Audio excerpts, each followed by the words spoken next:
Iba trending na trending yung mga video nila. Million views. Paano kaya gawin yon? Wait. Pero tika. Million views ka nga. Ang tanong, may kinikita ka ba? May earnings ka ba sa million views mo? Wala, di ba? Wala. Bakit kaya wala?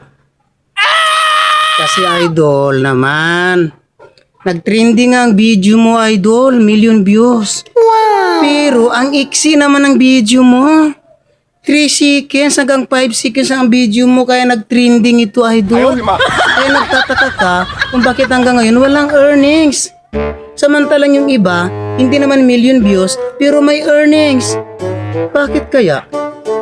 Ano kayang problema dito, idol? Panoorin mo to, ang sasabihin ko sa'yo. Baka makatulong sa'yo ito. Kasi, unang-una, wala kang earnings dahil sobrang iksi ng video mo.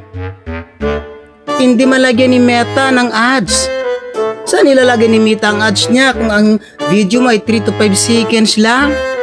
Kaya nga nag-trending ito dahil sobrang iksi, di ba? Pero hindi ka nakaka-earnings dahil sobrang iksi ng vlog mo.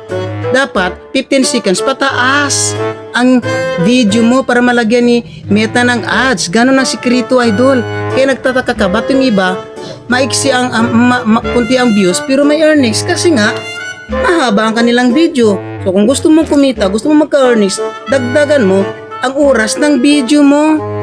Hindi yung 3 to 5 seconds lang.